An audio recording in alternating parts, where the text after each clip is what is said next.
Hello guys, kumusta kayo? Kararating lang natin dito sa ating taniman, no? Sa ating farm, dito sa ating lakatanan, at yung may tanim natin dito na kalabasa. Ngayon, papakita ko sa inyo yung update doon sa ating pinutulan ng talbos, no? Yung pinching na tinatawag. Pinutulan natin siya ng talbos para, ang purpose nun ay para sumanga yung mga puno niya, no? Sumanga at magkaroon ng maraming talbos, no? So ngayon, papakita ko sa inyo yung update. Meron ng mga ilan na lumabas na mga sanga. Let's go. So, ito no? Makikita nyo yan. Ang lusog. Tapos, ang dami niyang sanga guys. Makikita nyo, no? Close up.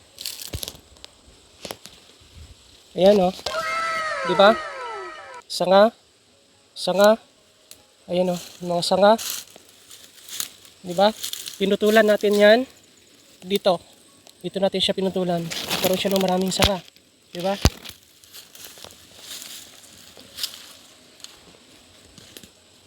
Ayan o. Diba? So, ang dami niyang sanga guys.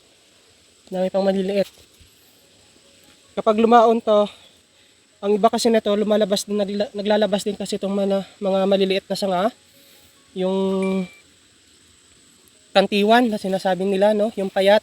So tatanggalin natin yan. Kapag gumulang yan, ipupruning natin yan. So yan. Mapapansin nyo dito, di ba? Nung pinutulan natin siya dito at nagsanga siya dito, mapapansin nyo may ugat. Ayan itong puti na to. Ugat yan. Ngayon ang gagawin natin dyan, kapag lumaon yan at umalagwa to, tatambakan natin itong puno na to para magsuloy pa siya ng maraming ugat. Para itong ugat na to lumaki ng lumaki at bumintog ng bumintog para makatulong sa pag absorb ng nutrients galing sa lupa. Ayan o, nakikita nyo, ugat yan. See? Yan. So bawat sanga nagkakaroon siya ng ugat, diba?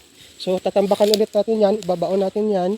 Tapos, itong lupa na to, itong puno na to, tatambakan ulit natin ng lupa na nag-decompose yung galing doon sa may puno ng kawayan. Meron na akong ginawa niyan dito. Meron na akong sinampulan niyan dito. Pakita ko sa inyo. Ito So, ayan no. Tinambakan ko na yan. Ayan. Nasa gitna siya nakatambak. So, yan. Ang dami niyang talbos. Diba? So, yun na muna guys, ang update dun sa ating pininching na talbos ng kalabasa. At see you on our future vlogs. Bye!